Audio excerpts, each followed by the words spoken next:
is a fantastic sunshine day, and right here you have the wonderful dandelion, and right here for a lot of people this is a very familiar on hillsides from the colour gorse, but a lot of people traditionally call it furze also.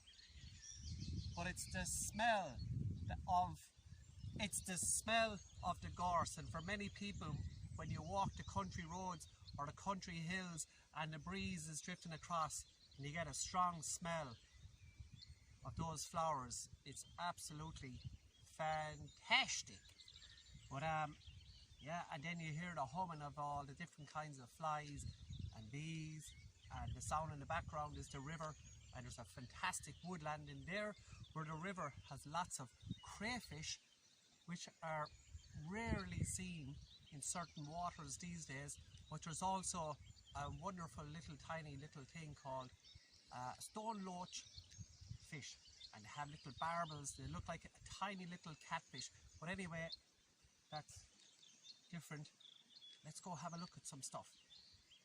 Something I don't usually carry too often unless I know what the day ahead is going to bring is a knife, although it is one of the main essential items. Sometimes just a little pocket knife, but you have your knife and you can put it onto your belt loop. But if you just put a carabiner on, you basically just connect it on to your belt loop and you're finished. You don't really need a belt, but it's ideal then when you want to. A really good and easy way to make a tripod is you have your 3 poles. You just need 2 to start off with. Tie a timber hitch, and they're really easy, a timber hitch. And if I look up anywhere, and just tie them up anywhere. But starting off with about 4 fingers. This is just a quick way. Just stay wrapping, pull it in between your fingers. This is really easy. Wrap it around like that. Finish off with a clove hitch. Clove hitches are the bee's knees, and when they get tight, they're grand. Then get your other pole, put it up between the two sticks, and basically just twist it around, and you have a really quick tripod.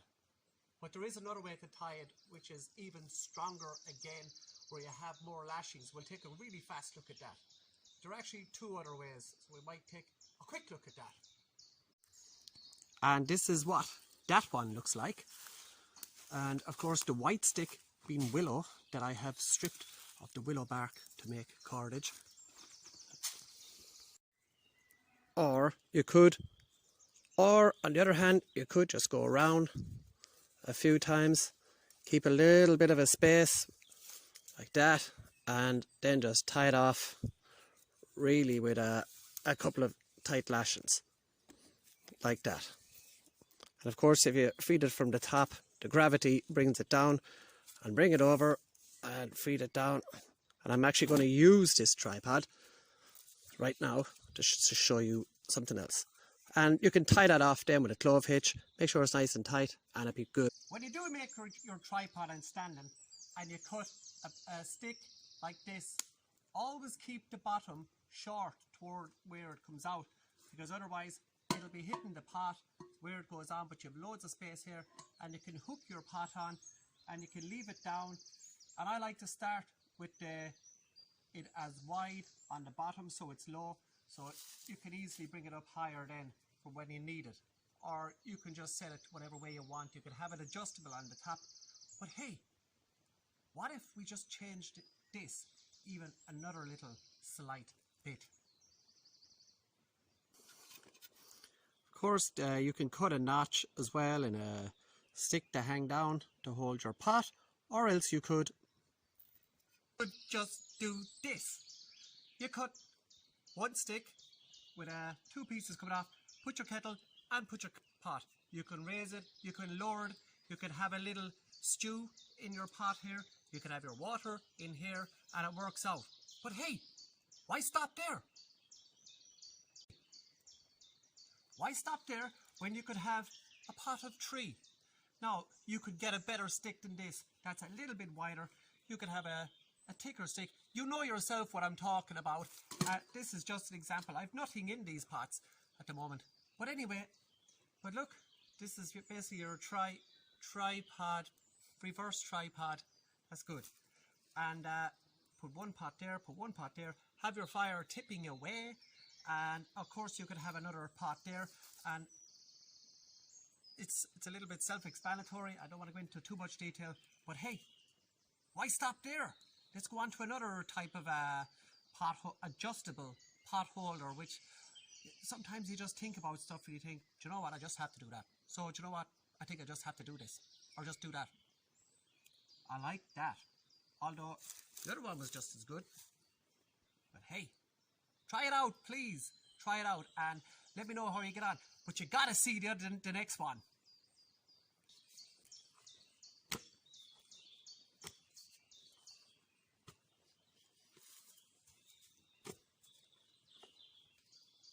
So anyway, we have seen the reverse, we call it the reverse tripod, reverse tripod holder. We have seen the one we're using double, and we have seen the one using single. So I'm going to go back to the single, but we're going to change it two more times. But the first time, we're just going to show you a fantastic, what I think is a really good idea. This is really cool, and we'll try it out later. Obviously, I'm not going to light a fire while I'm working here, but let's have a look at what happens if I just put back one of these. And I'm going to fill this with water to using just a single hook. And you're probably wondering, man, that is high. But the one good thing about it is, when I cut this stick, I left it like this. So now, what I can actually do is, I can turn it. And I can raise or lower my pot as I need to, which is really, really cool. But there's a bit of a problem with that. So we're going to take a very close-up look at that. One of the problems, you could wind it up by hand like this, but one of the problems that comes with making something like this, and I'm sure some people are already questioning it, is that there's not much water in this pot. But if you have a pot that's holding a lot of water or a lot of food, it gets heavy, and basically what it really does is it'll cause it to slip. It'll just basically slip down, and it'll keep happening with the heavier the contents, and of course the size of the pot. Of course, this is a quick way to wind it up, and if your fire's there. But one thing you could do to stop your pot from slipping back down is you just get a stick, put it in the ground a little bit, put that in there, and when it goes down, it basically, when it twists, it basically just locks on itself. You know? And then you can take it away and hold it, and you want to lower it down. But you see, I'm going to tie a heavy rock on it in a minute, and you can just wind it up. And you're wondering why it's so wobbly, is because it's so tall out of the ground and it's got into fresh clay. But if you let it settle or use a few rocks, I'd have to admit, this is really cool. Water goes up, water goes down, but you know, damn you anyway. But you just lock it in like that and it will stay. See, it can't go back down, and you can lower it down one more and you can lock it back in, and that absolutely works. Absolutely fantastic. You know, but another situation you got to think about is when you look at the old wells, and they used to take the water up on the buckets, and the water would be really heavy. And this is actually a Chinese invention. What type of bird is that? I think it's a blackbird or a missile thrush. But the Chinese came up with another type of fantastic idea, I have to admit it.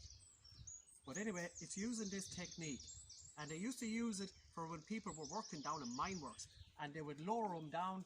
There's a lot of revolutions here going on to lower it down. The problem is, if someone let it go and there was somebody in the carriage below like that, it would basically just spin to the ground and the person inside would have an accident. And you couldn't let it go, it had to be held all the time. So the Chinese came up with a fantastic, really fantastic, but really simple technique. And I'm going to go and make that, and I'll be back in a minute. But you really got to see this. This is really cool. Well, anyway, as you see, this is like a bigger part of the cross piece.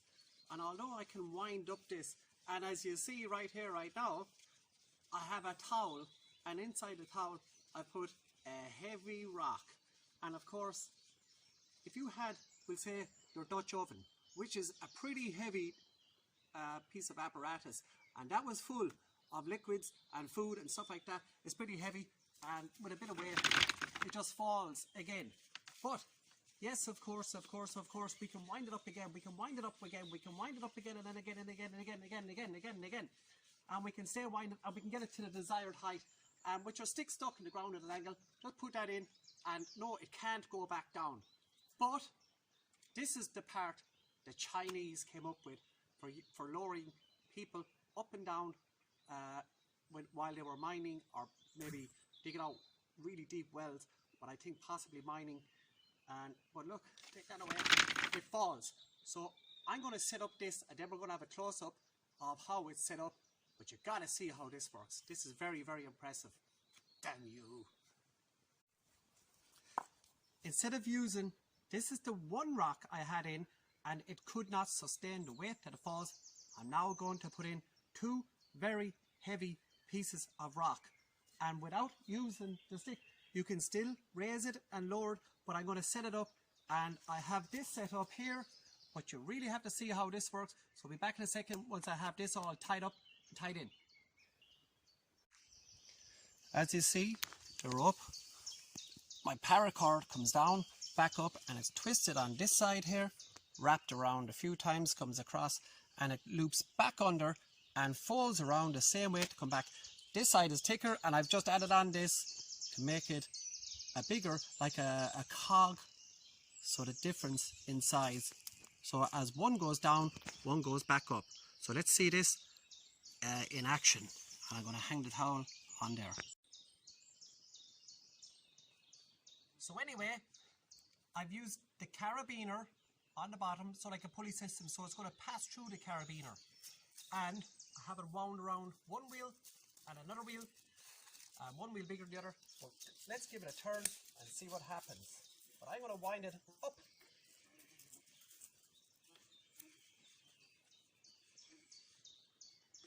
And of course, the one thing that will not happen, and I really need to show you this at a very close up, is there's a really good height. I'm going to leave it there, but look, the one good thing about it is, because it's the setup of how it works, you can let it go and it doesn't fall. Even pulling on that, and with the weight of those rocks in it, it's the good weight of a good Dutch oven with a fine load of food in it that you could stuff your face to. So that's really fantastic. But we're going to take a really close-up look of it winding up and down, of what this looks like, because you know what, when you're curious, it's nice to see the little details of how certain things work. Okay, there we have, there was one string tied onto the bag coming up, and of course you have your carabiner hole here, and it passes through this loop. And of course when you come up to this one, it's wound this way, you come back in the opposite side, and you wind around again, and as it turns and you lower it down, it brings it up and it brings it down. Small, this is fantastic. So this, now, personally speaking, that this is a bit of work to get up, so this works just as good. Lock it in, lock it out, lock it in, lock it out. You can just hold it, lock it in, and it's perfect. But if you want to go to the just experimental stage, and you can also make this at home, if you're stuck at home and you have kids and you're stuck at home, you can make little miniature ones of these, and they're fantastic. But watch, as I wind it up, while I'm winding it down, it comes off on this one and it goes onto that one. But if I'm winding it up, and I'm going to keep that over a bit so I get as much, and if I go over here and wind it up a bit, what actually happens is it winds it onto this one and it winds it off of the smaller one. So it basically brings it up and up and up. But that, I have to admit, is brilliant. And it'll hold. And this is what they used down in, when they were mining years ago. This is why I built it so high off the ground, just to show this. And man, there is a serious weight on that. You could do your workout on that. A hen, a doe, agus a tree. And if you're not from Ireland, that means a 1, 2, a 3. And anyway, but I can lower it back down. And as you lower it back down, the opposite happens. It comes off the big wheel and goes on to the small wheel. But you know what? I think the only thing that it is called for now at the moment is to get a little bit of a tinna. A tinna is Gaelic, the Irish language for fire. So a small tinna under this, and put the pot on and have a nice cup of tea, which means tea. But anyway, this time of the year, there's plenty of dry sticks on this, we call it the forest floor. This is more of a wood.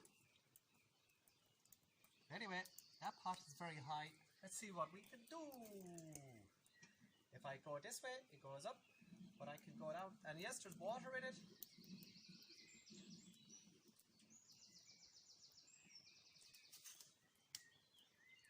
That is very impressive.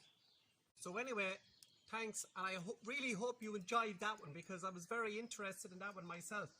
So we've seen different type of pots, different types of, from the tripod to this one, did it up and down, using the 1, using 2, and using 3. So if anybody tries it out or sets up this, please will you let me know how you get on, and even send a few pictures, because I'd be very curious to know how it worked for you. And it just worked for me fantastic. But anyway, I just want to say, before I say adios or farewell or ooh or slán lat. But anyway, fire is on. I'm just going to make a cup of tea. I'll dismantle all of this. I come to this place regularly. Why do I get confused with that word? I come to this place fairly often. And the river is right there. I'm very, very lucky to have this place, because there's a serious amount of variety of not only trees. There's the evergreens in there, there's birches up there, there's a horse chestnut, there's ash, there's sycamore, there's loads of hazel, there's willow, there's a serious, as they say, abundance. And the river is right there. There's great fish in it. Now, loads of small little fish, and I don't fish them. I'm not starving, but if I had to, a couple of those, cook them, and there you go. But anyway, I want to say a very, very special thanks to everybody for liking and sharing the videos. Sometimes they go on a bit long, I understand, but if they have content, it's what I find it very hard to leave out certain things. But anyway, if you would like to subscribe to the YouTube page, that would be more than fantastic. And a very special thanks as well to all the people who write and say nice things, and a very special thank you to everybody who enjoy the videos and who put up the nice comments. And if you have something bad to say, there's plenty of other people in the world to throw your anger against. Okay, look, if you don't like it, you don't like it. I can't do nothing about that. Hey, I often watch videos and think, the hell was that? But I watch other videos and I think, that was fantastic. But I wouldn't comment on badly. But you know what? If you enjoyed it, good. But anyway, that's a really, really cool setup. I think with this one, it takes a lot of work. It's a lot quicker just to use the stick to lock it in and out if you have a heavy pot, especially for loading it up and down. So if you want to try it out, and do. But anyway, thank you very much. We'll see you after the big hullabaloo that's going on in the world right now. And I'm hoping to make a couple more, and we'll be back for the next part of the Stone Age video. Double-handed salute. Sláinte!